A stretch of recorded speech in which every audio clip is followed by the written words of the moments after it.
Buenas noches. Es muy raro estar acá arriba. La primera vez que me toca estar acá arriba.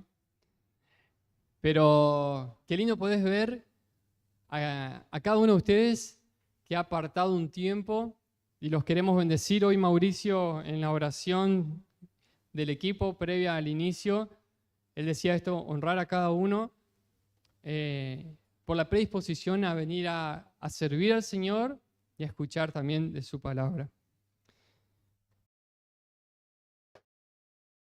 A lo largo de la historia, los seres humanos han hecho pactos. ¿Han escuchado esa palabra, pactos? ¿Sí? En primer lugar, pactos con Dios, pero también pactos económicos. ¿Sí? Hoy por hoy se está escuchando mucho eso de los acuerdos económicos, ¿sí? Del Mercosur, de todo eso. Entre diferentes naciones, pactos o negocios, ¿sí? Muchos de ustedes tienen negocios, ¿sí? Entonces cuando compran o venden algo, están acordando algo.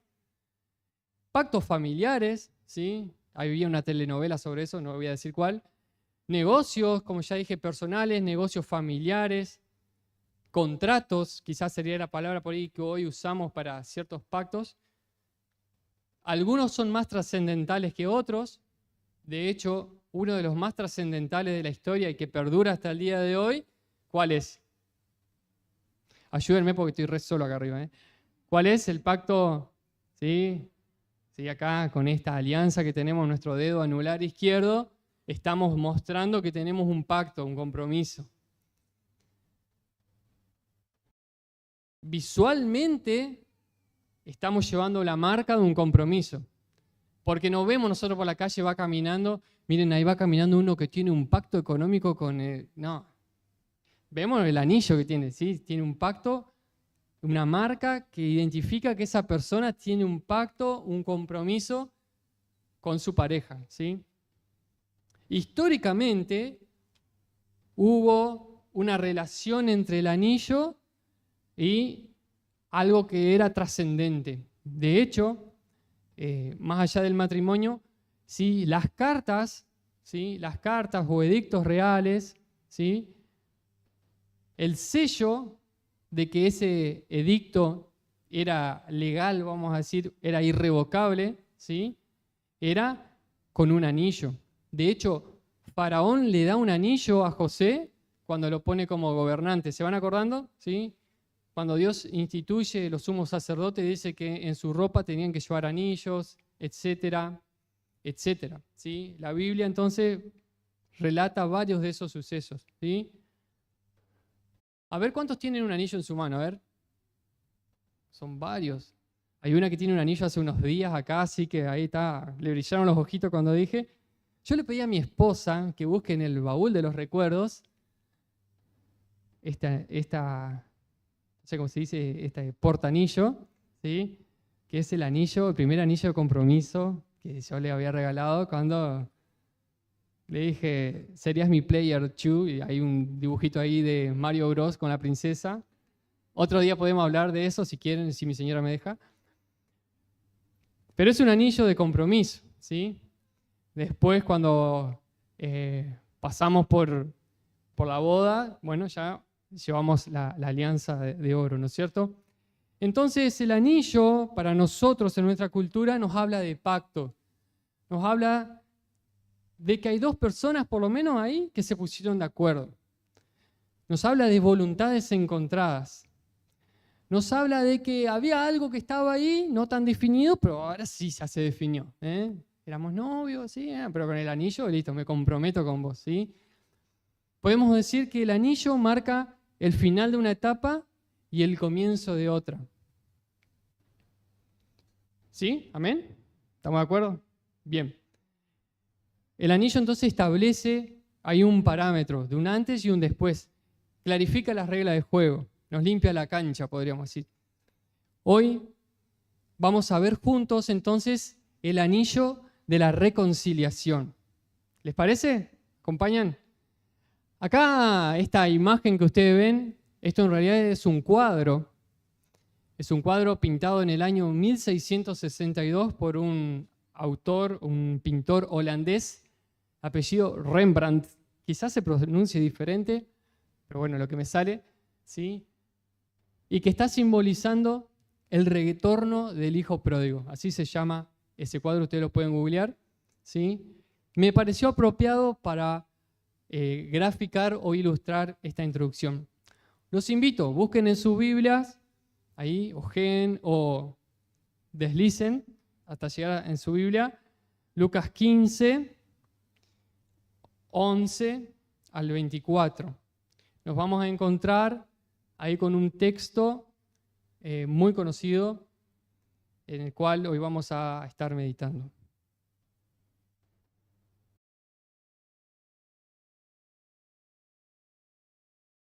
En la Biblia, ¿ustedes cómo dice el encabezado de ese texto? Parábola de las 10 vírgenes, dice. Parábola del hijo pródigo. Muy bien. Dice así.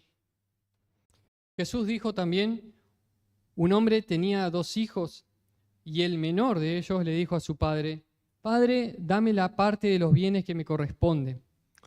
Entonces el padre les repartió los bienes. Unos días después, el hijo menor juntó todas sus cosas y se fue lejos, a una provincia apartada. Y allí dilapidó sus bienes llevando una vida disipada. Cuando ya lo había malgastado todo, sobrevino una gran hambruna en aquella provincia y comenzó a pasar necesidad. Se acercó entonces a uno de los ciudadanos de aquella tierra, quien lo mandó a sus campos para cuidar de los cerdos. Y aunque deseaba llenarse el estómago con las algarrobas que comían los cerdos, nadie se las daba. Finalmente, recapacitó y dijo, ¿cuántos jornaleros en la casa de mi padre tienen pan en abundancia? Y yo aquí me estoy muriendo de hambre. Pero voy a levantarme e iré con mi padre y le diré, Padre, he pecado contra el cielo y contra ti. Ya no soy digno de ser llamado tu hijo. Hazme como a uno de tus jornaleros. Y así se levantó y regresó con su padre. Todavía estaba lejos cuando su padre lo vio y tuvo compasión de él. Corrió entonces, se echó sobre su cuello y lo besó. Y el hijo le dijo, Padre, he pecado contra el cielo y contra ti, y no soy digno ya de ser llamado tu hijo. Pero el padre les dijo a sus siervos, traigan la mejor ropa, vístanlo, pónganle también un anillo en su mano y calzado en sus pies. Vayan luego a buscar el becerro gordo y mátenlo. Y comamos, hagamos fiesta, porque este hijo mío estaba muerto y ha revivido. Se había perdido y lo hemos hallado. Y comenzaron a regocijarse. Amén. Ahí acabamos de leer entonces el texto en el cual podemos ver que el hijo pródigo es la historia del típico pecador arrepentido. Podríamos ser vos y yo tranquilamente. ¿Sí? Dije, puedo ser yo, puede ser él, puede ser ella, puede ser el que está allá atrás, cualquiera de nosotros. ¿Por qué? Porque nuestra condición humana, y esto es clave, nuestra condición humana de por sí nos aparta de Dios. Por defecto, venimos ya por defecto apartados de Dios. Romanos 3:23 dice que todos hemos pecado y estamos como destituidos, dice Reina Valera, apartados, lejos de la gloria de Dios. Quiere decir que por defecto nosotros no nos podemos acercar a Dios. Si no fuera por la acción o por la intervención salvífica de Cristo. Recién cantábamos, no necesitamos nada más que a Él. Si no, estaríamos condenados eternamente. Me parece importante repasar cuál es el orden de la salvación. Quizás hay alguien que hoy está por primera vez escuchando el Evangelio, o quizás escuchaste el Evangelio hace un montón y se te han cruzado un poquitito algunos conceptos, pero muy rápidamente, esto es para verlo en meses, pero muy rápidamente, orden de salvación. En primer lugar, tenemos que hablar de que hay una imputación de justicia ajena hacia nosotros. ¿Mm? Porque ya dijimos, nosotros éramos pecadores, somos pecadores, ¿sí? Y por nuestros propios medios no hay forma de ser justificados. Entonces hay una imputación de la justicia de Cristo hacia nosotros. No es infundida, no es que, como vieron el saquito de té, ¿sí? Saquito de té es saquito de té, hasta que lo metemos en agua caliente. Ahí sí se transforma en una infusión. No es que nosotros nos podemos meter en algo y decimos, bueno, ahora soy salvo porque me metí a... No, si no es por la justicia de Cristo, nosotros no somos salvos. En segundo lugar, el orden de la salvación dice que hay una sustitución penal, y ahí entran a jugar un poco algunos conceptos que tienen que ver más con la justicia. Hay una palabra que me llamó mucho la atención que se llama transferencia de culpa, ¿sí? En 2 Corintios 5:21, lo voy a buscar, no hace falta que ustedes lo busquen, pero en 2 Corintios 5:21 nos está diciendo que al que no conoció pecado, ¿sí? Es decir, a quien Cristo por nosotros lo hizo pecado para que nosotros fuésemos hechos justicia de Dios en él. Entonces, hay una imputación de la justicia de Cristo hacia nosotros, hay una sustitución penal, la pena que nosotros merecíamos ya la llevó Cristo, porque nosotros tomamos de su plenitud. En Juan 1:16, Juan está hablando del verbo y dice, y de su plenitud nosotros tomamos. En tercer lugar, hablamos de adopción. En Gálatas 4, 4:5 dice, pero cuando vino el cumplimiento del tiempo, Dios envió a su Hijo, nacido de mujer y nacido bajo la ley, para que redimiese, ahí está la palabra, a los que estaban bajo la ley, a fin de que recibiésemos la adopción a hijos. Se nos imputa la justicia de Cristo, tenemos una sustitución penal, somos adoptados como hijos, y en cuarto lugar, tenemos una unión con Cristo. Esta es la parte más hermosa, ¿no? Primero tuvo que pasar todo lo demás para llegar a la unión en Cristo. Cristo es el fundamento, es el centro. Ninguna bendición redentora podemos encontrar fuera de Él. Dicho esto, plantados en esto, ¿sí? Que lo condensé muchísimo, podríamos haber hablado mucho más, ¿sí? Podemos ahora sí hablar de reconciliar. Porque si no, iba a ser un concepto un poco aislado, pero era necesario hacer un repaso, ¿sí? Cuando decimos entonces que de reconciliar, podemos ver esta analogía entre Cristo, la gracia de Cristo, y ese anillo que el Padre dice, pónganle a Él ese anillo. Podemos ver una analogía. Podemos ver también un símbolo del pacto de Cristo con su iglesia, en el cual Él dice, sí, ustedes son mi novia y yo voy a volver por ustedes. La vez pasada habíamos compartido sobre eso. Pero bueno, yo ya mencioné la palabra reconciliar un montón de veces hasta acá y todavía no definimos qué es reconciliar. ¿Alguno de ustedes sabe lo que es reconciliar? ¿Sí? Es una palabra que deriva del latín reconciliato o reconciliare, ¿sí? Como la mayoría de las palabras que usamos, ¿sí? Derivan del latín. La primera parte, ¿sí? Ese prefijo hace referencia a algo que hay que repetirlo, ¿sí? Volver para atrás. Eso hay que repetirlo, rehacerlo. Y la segunda parte, que es conciliar, ¿sí? En el latín es conciliare, significa unir. Es decir, significa poner una cosa en correspondencia con la otra, que esté junta. O volver a una relación saludable, ¿sí? Hace unos días vieron que había un conflicto de una empresa que cerró y el gobierno dictó la conciliación obligatoria. Había que ponerse de acuerdo, ¿sí? Había que cerrar la brecha. Los que están casados, a veces hay discusiones, ¿sí?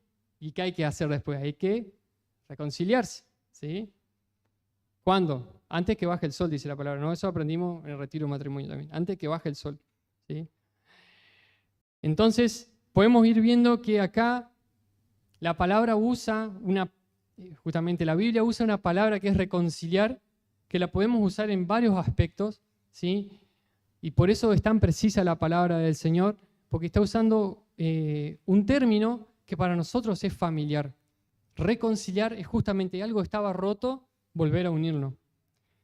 Para nosotros, para los hijos de Dios, es un resultado, es el producto, es la consecuencia de la justificación que antes hablábamos, ¿sí? Si no hay una justificación por medio de Cristo, no puede haber reconciliación, porque por defecto estamos lejos del Señor. Voy a repetirlo otra vez por ahí si hay alguien nuevo, ¿sí? No puede haber una reconciliación con Dios si la justicia de Cristo no se nos es imputada a nosotros. No hay otra forma, ¿sí? No pienses que porque vos venís todos los domingos y no faltás nunca, esa es tu justicia. No, dice que a Abraham le fue contada por justicia su fe, no lo que él hizo, ¿sí? Cuando uno trabaja y va a cobrar, no cobra porque de gracia te pagan, ¿no? Te pagan porque te lo mereces. Pero nosotros, si nos pagarían como mereceríamos, si el Señor nos pagaría como mereceríamos, estaríamos todos condenados a la perdición eterna. Ahí tienen unos textos para acompañar también, para profundizar después, ¿sí? Pero sobre todo quiero leer Isaías 59:2. Me interesa muchísimo que veamos ese texto. Dice, pero por vuestras iniquidades han hecho división entre vosotros y vuestro Dios. ¿Han hecho qué? ¿Multiplicación o división? División. Cuando está dividido, hay algo entre medio. Y él ocultó su rostro para no oír. ¡Wow! Entonces, mientras estamos separados de Dios, no lo podemos oír y Él no nos oye. El perdón de Dios, entonces, es solo el inicio. El verdadero propósito de la cruz, obviamente, sí, era traer perdón, pero el verdadero propósito de la cruz era reconciliar, ¿sí? Que podamos tener el anillo de la reconciliación. El Señor dice, mi muerte es suficiente, pero para reconciliar. ¿Para reconciliar qué? Esa relación rota. En la parábola del hijo pródigo que recién la leímos, ¿sí? El padre no dice solamente que lo recibió, incluso no dice, sí, vení para acá. ¿Vieron cómo nos hacía nuestra mamá? Dale, pasá que no te va a pasar nada, ¿no? ¿Sí? No le dijo, dale, pasá. Te estaba esperando, así te quería agarrar. ¿Sí? Así te quería agarrar. No, no le dijo. Dice que lo vio de lejos, corrió, se tiró sobre él, lo besó y después viene todo lo demás que lo atendió. El otro no llegó ni a terminar de decir, Padre, perdón, lo que kilómetros se lo aprendió de memoria. Padre, he pecado contra él. Traigan el becerro gordo, traigan el vestido, traigan el anillo. El perdón abrió la puerta, pero la reconciliación, ¿sí? Dejar atrás todo lo demás, volvió a unir esos corazones. ¿Se imaginan ustedes a ese hijo cuando llegó ahí? No entiendo nada, habrá dicho. Yo esperaba que me den la pala y el pico y me manden a trabajar. Mirá cómo me recibieron. El anillo en manos de ese hijo, ¿sí? Los que tienen anillo, mírenlo ahora. El anillo en manos de ese hijo arrepentido simboliza esa reconciliación. El Padre se lo colocó cuando hubo esa reconciliación. Vamos a ver algunos aspectos sobresalientes de ese anillo de la reconciliación. Ahí ustedes en sus notas pueden ir viendo unas imágenes porque agarré la máquina del tiempo, fui hasta esa época, saqué unas fotos y volví. Y ahí hay unas imágenes, ¿sí? Vemos unas manos sucias, ¿sí? De este lado, que se están colocando el anillo. Vamos, en primer lugar, una iniciativa divina. Acompáñenme en 2 Corintios 5.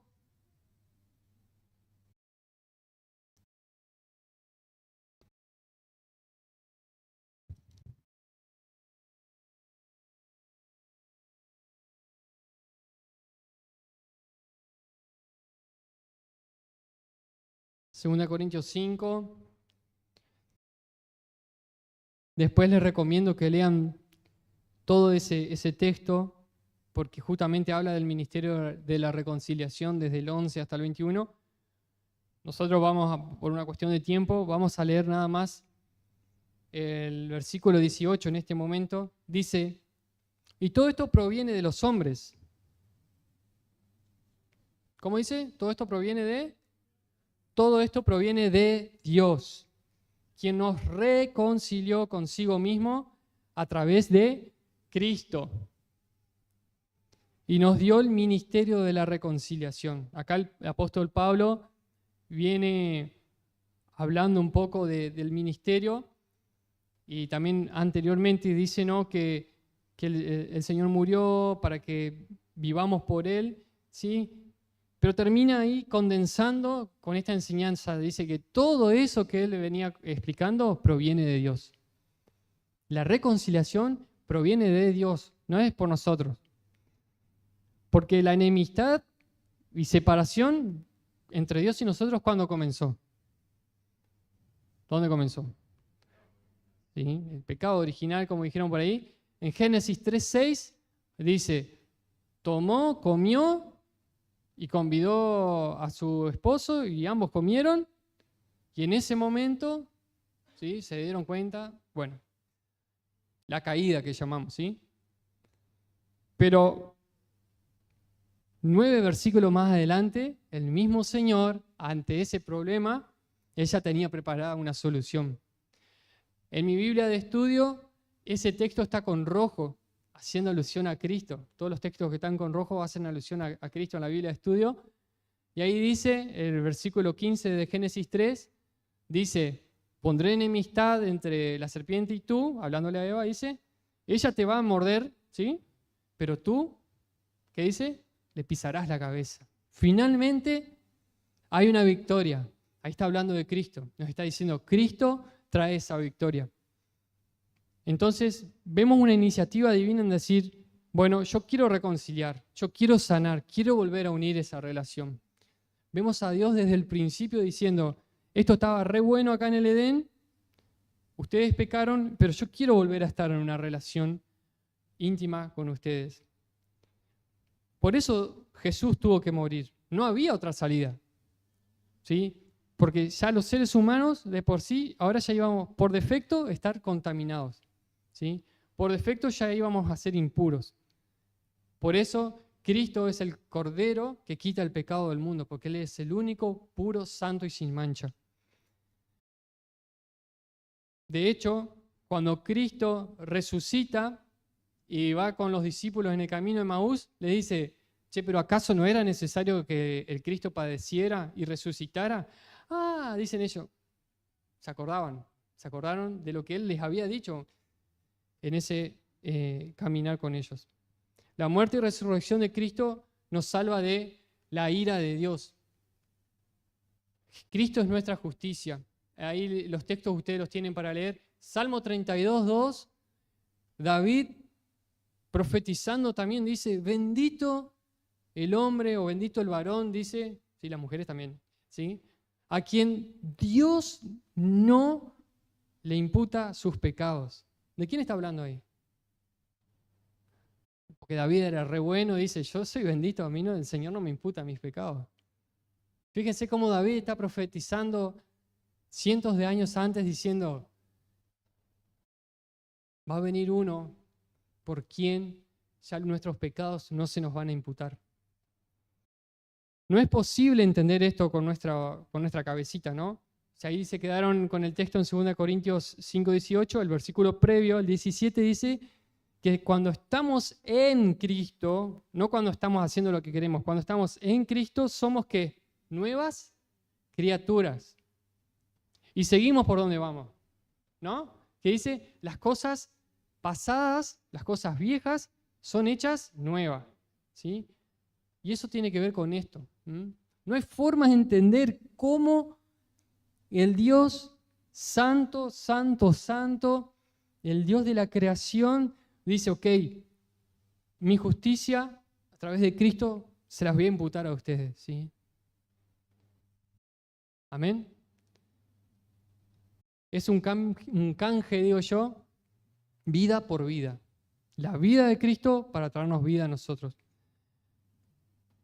Eso lo tienen ahí. Para reflexionar, para cerrar este ítem, el ítem 1, iniciativa divina, podemos ver que el anillo llega a manos del joven recién cuando el padre ordenó. Dice, acá estamos reconciliándonos, pónganle su anillo. Es una voluntad en acción, porque el padre podría haber dicho, sí te perdono, pero ya vas a ver, ¿no? Voluntad en acción.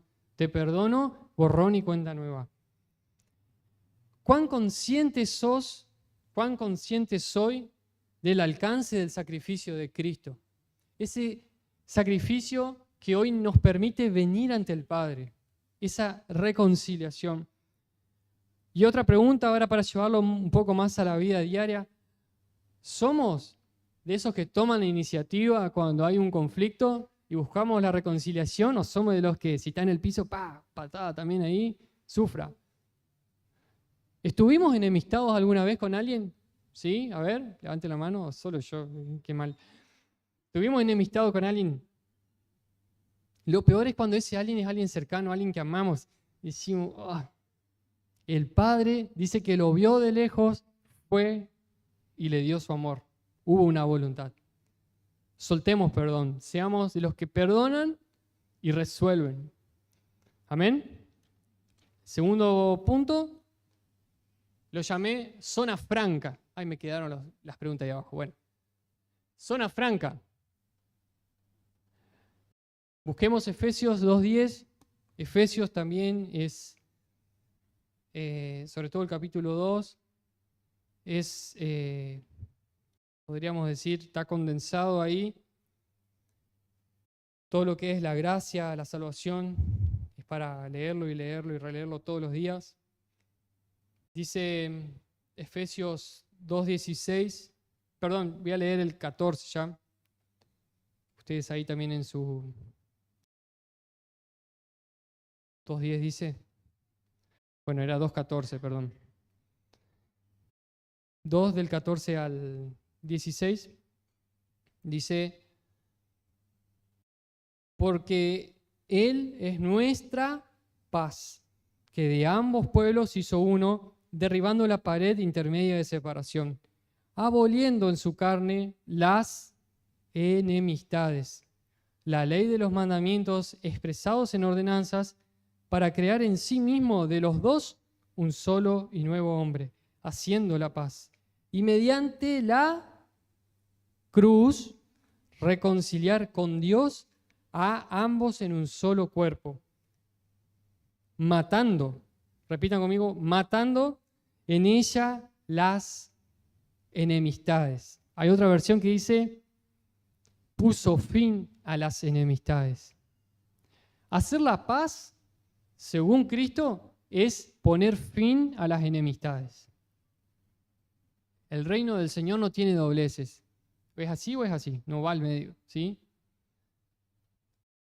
Hacer la paz pone fin a las enemistades. Jesús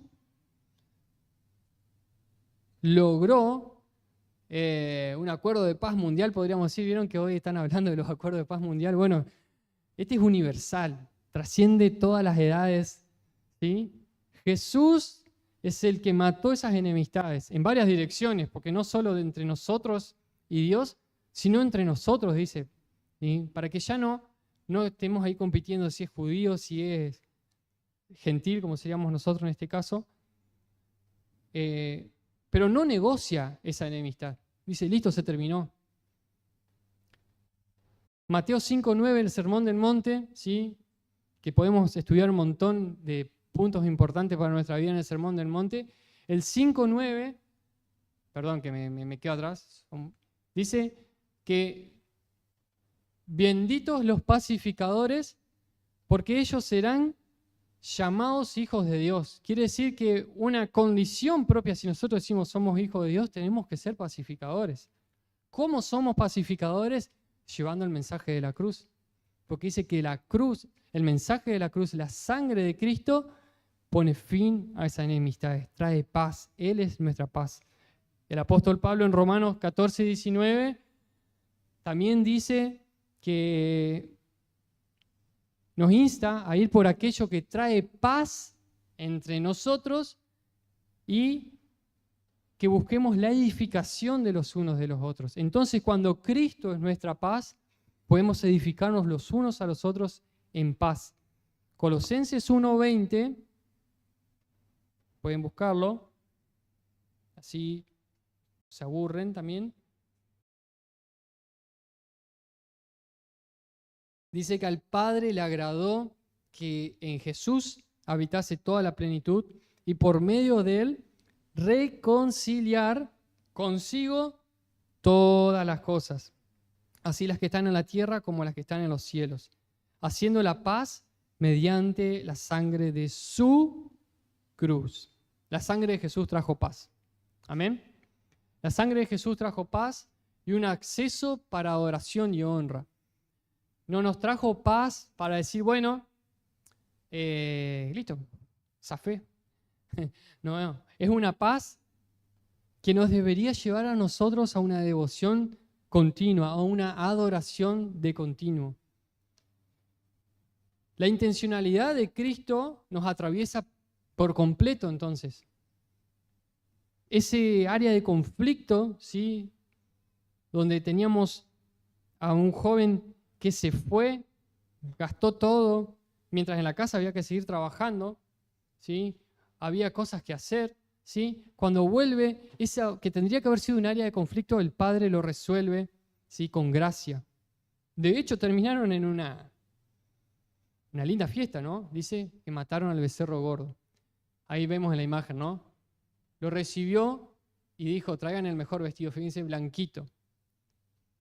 Inmaculado, podríamos decir. Entonces la pregunta, ¿es Cristo tu paz? ¿Es Cristo nuestra paz? Qué importante cuando entendemos esto, que Cristo es nuestra paz.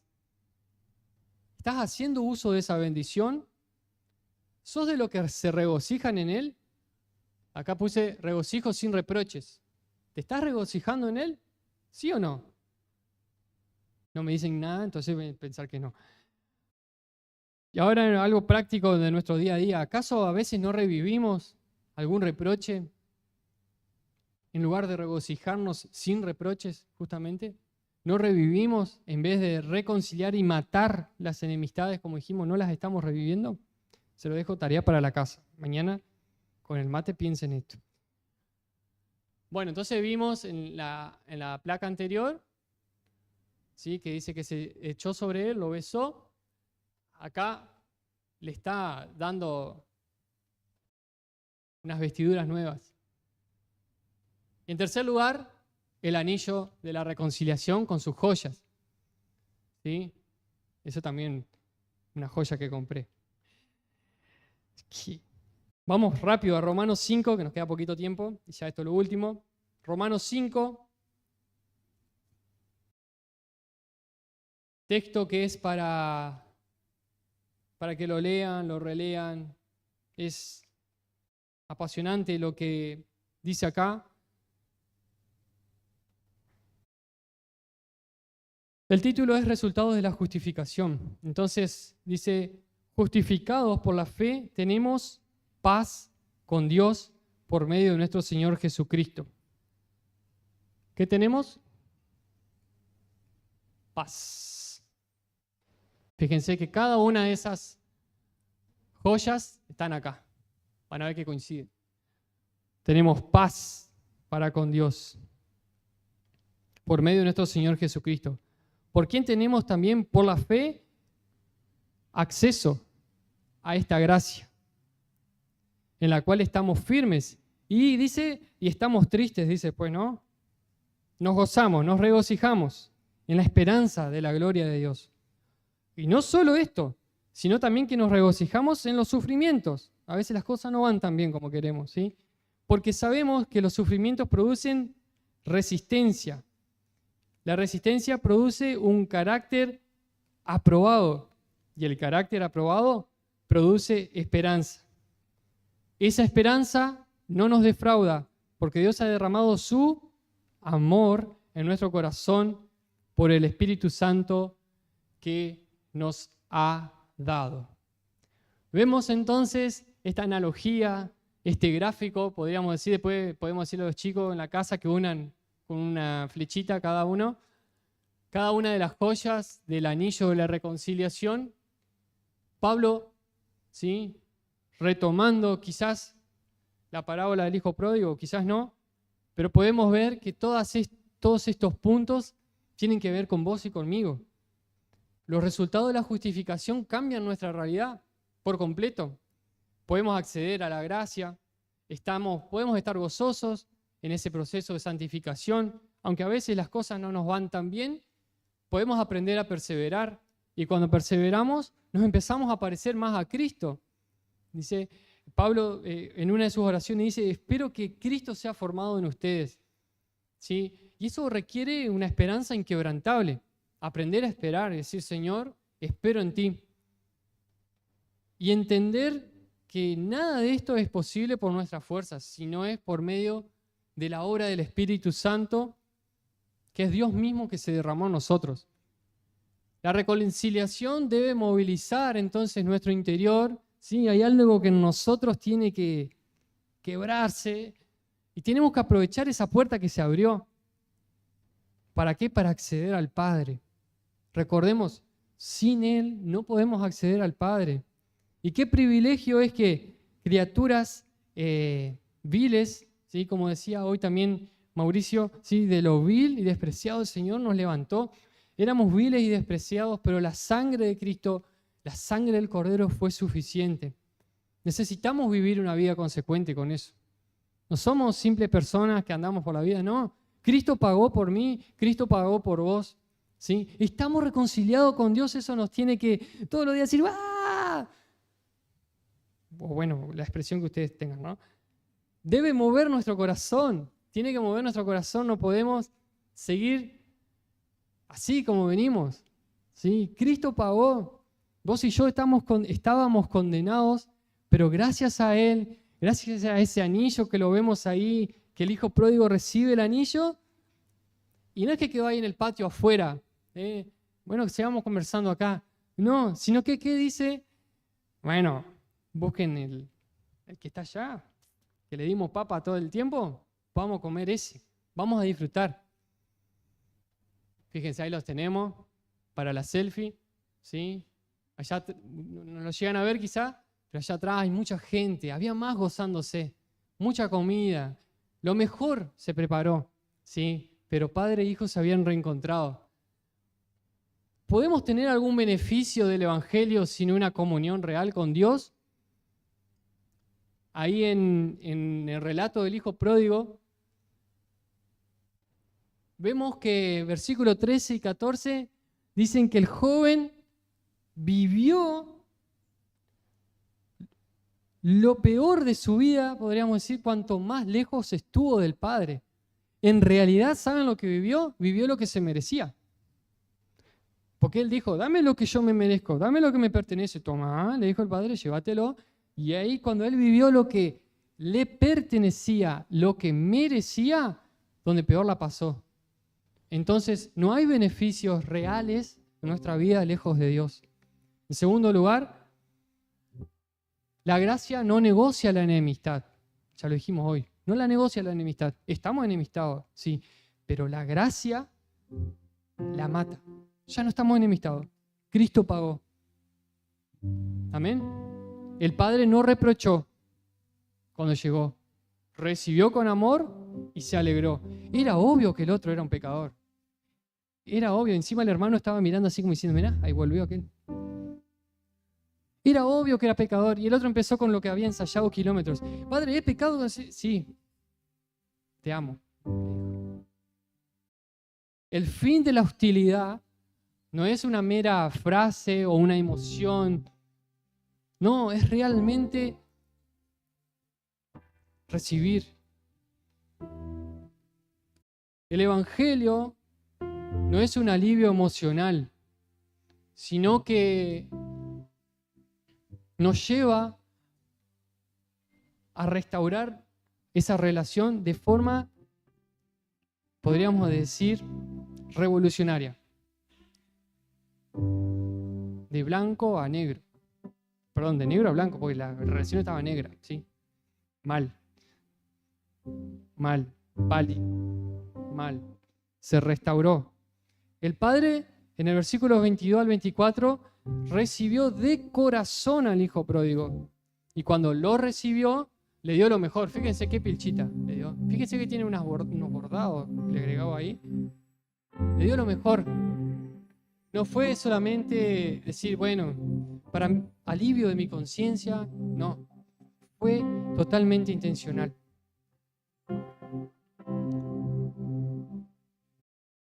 Y el evangelio no es una amnistía de decir, bueno, está bien, no pasa nada.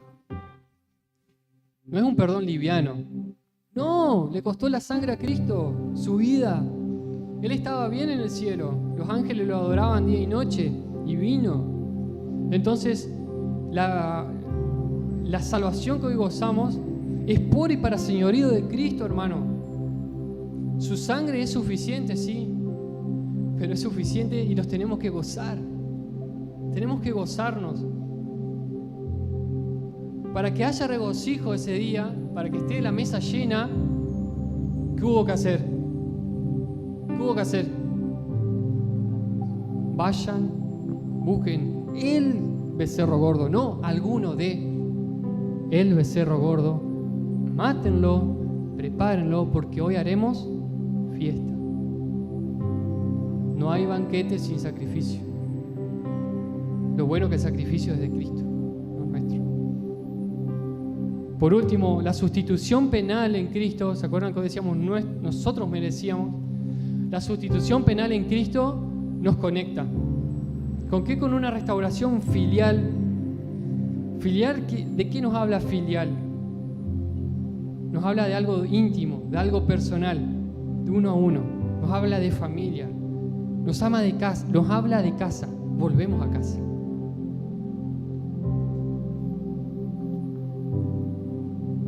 Y el hijo pasó en ese momento de un pordiosero, mugriento, arrastrado, podríamos decir. El hijo pasó de pordiosero a restaurado, a hijo restituido. Cambió su camino, cambió su realidad. De pordiosero a hijo restaurado. Pasó de algarrobas a banquetes. Acá no veo ninguna algarroba. Debe ser amargo, feo. Pasó de algarrobas a banquetes. Entonces yo hoy te tengo que preguntar a vos, ¿vivís como alguien que ya recibió el anillo? ¿O seguís comiendo o deseando algarrobas? Esta pregunta quiero que hoy resuene en nosotros. Porque la realidad es que si seguís comiendo algarrobas o seguís deseando algarrobas, te estás perdiendo el banquete. Volvé a casa. No necesitamos nada más que a Él. Hoy te invito a que te pongas